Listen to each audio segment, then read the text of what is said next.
আহলে হাদিসরা কোনো আন্দোলনে জড়িত হয় না কেন? আহলে হাদিসরা কোনো আন্দোলনে জড়িত হয় না কেন, এই প্রশ্নের জবাব হচ্ছে, সর্বপ্রথম একটু ভূমিকা শুনতে হবে, তারপরে প্রেক্ষাপটের উপরে বলবো ইনশাআল্লাহ। আহলে হাদিসরা সারা জীবনই কঠিন এক সংগ্রাম এবং যুদ্ধের মধ্যে ছিল, থাকবে। সেটি হচ্ছে বেদাত, খুরাফাত এবং কবরভিত্তিক ইসলামে যে শিরকিয়াত চালু করা হয়েছে বিভিন্নভাবে, এই সমস্ত শিরককে উৎখাত করার জন্য, বেদাতকে উৎখাত করার জন্য আজীবন আহলে হাদিস আপনার যুদ্ধ করে আসছে। এটা হচ্ছে দলিলিক যুদ্ধ, দলিল ভিত্তিক কোরআন সুন্নাহ দিয়ে বাতিলের সাথে শিরক এবং বেদাত পালনকারীদের সাথে যুদ্ধ চলে আসছে বহু বছর থেকে, অর্থাৎ সাহাবায়ে কেরামের যুগ থেকে বলা যায়। আমাদের আহ্বান হচ্ছে আল্লাহর দিকে আসো, কোরআন সুন্নাহ ভিত্তিক। কারণ কোরআন সুন্নাহ ভিত্তিক না হলে আল্লাহকে পাওয়া যাবে না, জান্নাত পাওয়া যাবে না। কারণ আমাদের জন্য রাসূল কারীম সাল্লাল্লাহু আলাইহি ওয়াসাল্লাম রেখে গেছেন দুইটি জিনিস, তারাকতু ফিকুম আমরাইন লান তাদুল্লু মা তামাসসাকতুম বিহিমা কিতাবুল্লাহ ওয়া সুন্নতি। আমি তোমাদের জন্য দুইটি জিনিস রেখে গেলাম, একটি কোরআন, একটি আমার সুন্নাত। যতক্ষণ এটা ধরে থাকবে তোমাদেরকে কেউ গুমরাহ করতে পারবে না। তো সুতরাং আমরা এই যুদ্ধে আছি এবং এটা মাঠে ঘাটে দেখেছেন যে আমাদের মাহফিলগুলোতে বিভিন্ন প্রোগ্রামে, এমনকি মাদ্রাসা মসজিদেও বেদাতিরা কঠিনভাবে হামলা করেছে, জ্বালাও পোড়াও করেছে। তো আমরা কোনো আন্দোলনে নাই এটা নয়। আহলে হাদিস এই নামটা হচ্ছে আন্দোলনের নাম। সারা জীবন বাতিলের বিপক্ষে লড়েছে, হক কথা আহলে হাদিসরা বলেছে। ইমাম আবু হানিফা রাহিমাহুল্লাহ থেকে নিয়ে চার মাযহাবের চার ইমাম সহ মুহাদ্দিসিনে কেরামি যুগে যুগে সকল বাতিল এবং সকল জালেমের বিপক্ষে আপনার ভূমিকা পালন করেছেন, যার কারণে আজ পর্যন্ত আহলে হাদিস সমাজ শিরক মুক্ত, বেদাত মুক্ত। যদিও কিছুটা ত্রুটি যারা জানে না, বুঝে না, তাদের মাঝে রয়েছে আমাদের সমাজে। তো আমরা আহলে হাদিস যারা আছি তারা কোনো আন্দোলনে জড়িত নয়, এমনটি নয়। বাকি থাকলো রাষ্ট্রীয় ক্ষমতা দখল করা ছাড়া ইত্যাদি, এবং বাংলাদেশের প্রেক্ষাপটে বর্তমান সময়ে যেটা আমাদের দরকার। প্রথম নম্বর একটা জিনিস আপনারা ভাবেন, আজকে আন্দোলন হচ্ছে সরকার থেকে কোটা আন্দোলন। কোটা কিসের? চাকরির জন্য। আপনারা বলেন, আলেম ওলামাদের কোনো চাকরি বাংলাদেশে আছে? আলেম ওলামাদের কোনো চাকরি বাংলাদেশে নাই। যেহেতু নাই, তাহলে কোটা আন্দোলন আলেমদের জন্য নাই। এটা হলো এক নম্বর। এখন এই কোটা আন্দোলন করতে গিয়ে কিছু মানুষ নিহত হয়েছে, কিছু মানুষ আহত হয়েছে, ছাত্ররা। এটা নির্ঘাত একটা সরকারের পক্ষ থেকে জুলুম হয়েছে, তারা জুলুম করেছে, অন্যায় করেছে। শান্তিপূর্ণ একটা তাদের দাবি ছিল, গণতান্ত্রিক নিয়মে তারা নিয়মতান্ত্রিক একটা আন্দোলন করছিল, দাবি জানাচ্ছিল। সেটা কিছু ব্যক্তির ভাষাগত সমস্যার কারণে এটা অন্যদিকে ডাইভার্ট হয়ে যায় এবং এমন একটা পর্যায়ে আসে যে এটা কেন্দ্র করে সরকারের পক্ষ থেকে অনেকগুলো প্রাণকে ঝরিয়ে দেওয়া হয় এবং মেধা পরিপূর্ণ সন্তান যারা, এদেশের ভবিষ্যৎ যারা, নক্ষত্র যারা, এমনকি একজন ছেলেকে যে হেলিকপ্টার, যুদ্ধ বিমান, ড্রোন অনেক কিছু সে তৈরি করতে সক্ষম, এমন একটা ছেলেকে এখানে গুলি করে হত্যা করা হয়েছে। অবশ্যই ছেলেগুলো ভবিষ্যৎ হতে দেশের জন্য। এমনিভাবে পানি লাগবে ভাই, পানি লাগবে যে সন্তানটি, একটা হাসি খুশি ছেলে, কত সুন্দর ছেলে, তার কি অপরাধ ছিল? ভাইরা আন্দোলন করছে, ছাত্র হিসাবে সে পানি নিয়ে গেছে। সে অন্যদের মতো লাফালাফি করে না, লাঠিচার্জ করে না, ঢেল মারে না, জাস্ট পানি দেওয়ার জন্য। হ্যাঁ, এই আন্দোলন করতে করতে এমন এক সময় হয়ে যায়, পিপাসায় কাতর হয়ে অনেকে ঘায়ল হয়ে মারাও যেতে পারে। তো এই মুহূর্তে বিপদের সময় পানি দেওয়া, এটাও কিন্তু একটা বড় কাজ। তো সেই পানি দেওয়া লোকটাকে এভাবে হত্যা করা হলো। আবু সাইদ ভাই রংপুরে, সে বুক পেতে দিয়েছিল। বুক কেন পেতে দিয়েছিল? ওর আমার মনে হয় তার এই বিশ্বাস ছিল যে আমি ছাত্র, আমাকে কমপক্ষে আমার দেশের পুলিশেরা কখনো গুলি করতে পারে না।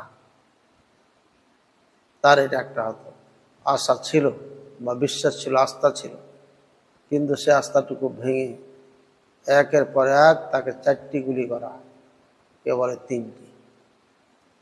এত কিছু হলো, শত শত সন্তানের প্রাণ ঝরে গেল। এমনকি দুঃখজনক হলো সত্য যে আবু সাঈদের হত্যার একজন ছাত্রকে আবার আসামি বানিয়েছে, ছাত্রকে আসামি বানিয়েছে তার হত্যার, অথচ ছাত্রটা বা কেউ এ কাজ করেনি, পুলিশে করেছে, স্পষ্টভাবে এটা দেখা গেছে। তো সব মিলে সরকারের পক্ষ থেকে নিঃসন্দেহে একটা জুলুম হয়েছে, আমরা যেটা কখনো কল্পনা করিনি এবং আশা তো করি নাই।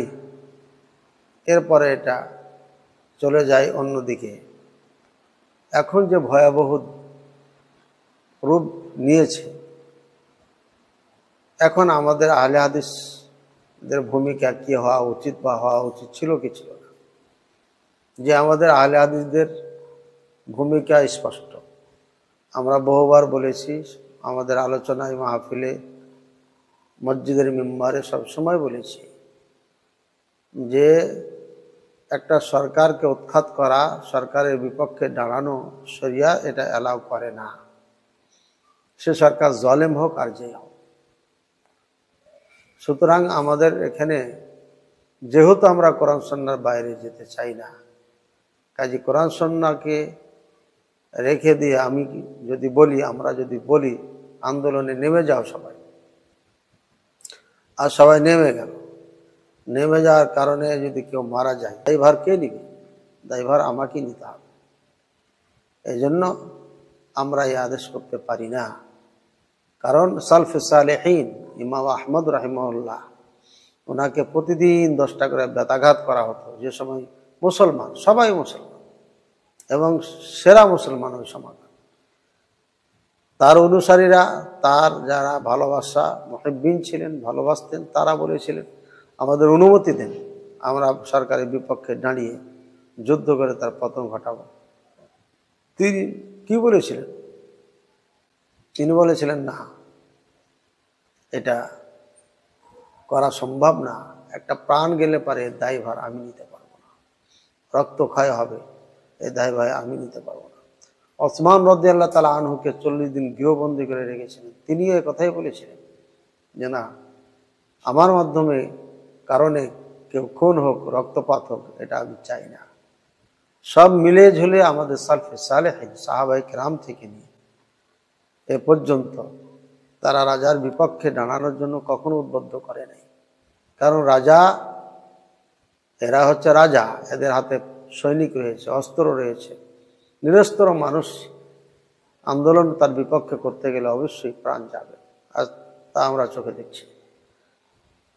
আর ছাত্ররা যে আন্দোলন করেছে, সেখান থেকে তাদের যেটা একটা যৌক্তিক এবং একটা দাবি ছিল যে কোটা, তো গণতন্ত্রের দেশে গণতন্ত্র প্রক্রিয়ায় তারা সে আন্দোলন চালিয়ে যাচ্ছে। এখানে আমরা আদেশ দিলে পারে সে দায়ভার আমাদেরকে নিতে হবে, যা ক্ষতি হবে। এই জন্য সেটা আমরা দায়ভার নিতে কখনো পারবো না, কোনো আলিম নিতে পারবে না। যারা কোরআন সুন্নাহ জানে, যারা আল্লাহকে ভয় করে, যারা আখিরাতকে বিশ্বাস করে, তারা কখনো এটা দায়ভার নিবে না। বাকি হক কথা বলার দায়িত্ব আমাদের, আমরা হক কথা বলে যাচ্ছি, বলেছি, বলবো, এখনো বলছি এবং মরণ পর্যন্ত বলবো যে প্রধানমন্ত্রী, মাননীয় প্রধানমন্ত্রী যথেষ্ট একজন মেয়ে মানুষে, আপনি বাংলাদেশের জন্য অনেক কিছুই করেছেন, অনেক কিছু নিজে পেয়েছেন, আপনার স্বজনদের বিচার হয়েছে, করেছেন, আপনি দেশের উন্নয়ন করেছেন। এরপরে বহুদিন আপনি ক্ষমতায় থেকেছেন, প্রায় 20 বছর, তারও বেশি। সুতরাং একজন মেয়ে মানুষ হয়ে এই 72-75 বছর বয়সে আর কতদিন দরকার? আমার মনে হয় আর দরকার নাই। এই জন্য গণতন্ত্র যে দেশ, যেহেতু গণতন্ত্র স্টাইলে অনুযায়ী এই দেশ পরিচালিত, কাজে গণতন্ত্র এই দেশে জনগণ যেহেতু সব কিছুর মালিক, আপনারা যা বলেন, সুতরাং জনগণ যেটা চায় সেটা আপনার করা উচিত এবং জরুরি ভিত্তিতে করা উচিত।